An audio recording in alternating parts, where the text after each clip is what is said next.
তারা গাঁজা খেয়ে মধুর কেন্দ্রে পড়ে থাকে। জমাতে ভারত আর পাকিস্তানের ফুড অ্যাকশন নাই, ফাঁসির মঞ্চে যাবে, গুলিতে যাবে, কিন্তু তারা দেশে ফালাবে। আল্লাহ ছাড়া জামাত ইসলাম কাউকে ডোন্ট কেয়ার। জামাত ইসলাম 1947 সালে প্রতিষ্ঠিত, আওয়ামী লীগ তারপরে, বিএনপি হইলো 82-তে জিয়া রহমানের নেতৃত্বে, ঠিক আছে। জামাত ইসলাম এদেশের অত্যন্ত একটা পুরাতন দল। জামাতের মানুষ ফাঁসির মঞ্চে যাবে, গুলিতে যাবে, কিন্তু তারা দেশে ফালাবে না। কেন? জামাত ইসলামের নেতাবিন্দুদের বাইরের দেশে তাদের মা বাবার দেশ নাই। কিন্তু যারা এতদিন বলেছে আমরা দেশে ফালাই না, বঙ্গবন্ধুর মেয়ে ফালাই না, কি তারা কোথায় ফালাইছে? তারা ভারতে ফালাইছে। কেন? এগুলো ভারতের ফুড অ্যাকশন। জমাতে ভারত আর পাকিস্তানের ফুড অ্যাকশন নাই।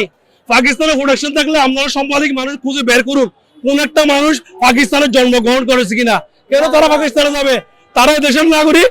আমরা সব আগে আছি, সব আগে আমরা মরবো, এখান থেকে আমাদের খবর হবে।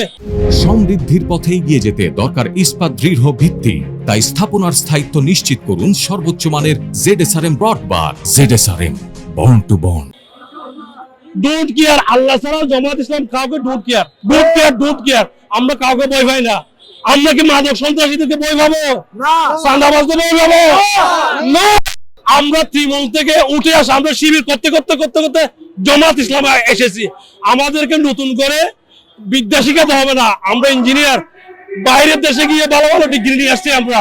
কেন আমাদেরকে নতুন করে এই পদ্ধতি পলিটিক্যাল এগুলো জামাত শিবিরের নেতাদেরকে শিখাতে হবে না। জামাত শিবিরের একজন গ্রাম অঞ্চলে একজন কর্মী মেয়েও আল্লাহ রহমতে চেয়ারম্যান দিলে হলে ওটা চালাতে পারবে। কেন? বিদ্যা বুদ্ধি জ্ঞান তাদের আছে। চাঁদাবাজদের এগুলো নেই, তারা দান্দায় থাকে, তারা লেখাপড়া করে না, তারা গাঁজা খেয়ে মধুর কেন্দ্রে পড়ে থাকে, শিবির মধুর কেন্দ্রে পড়ে থাকে না।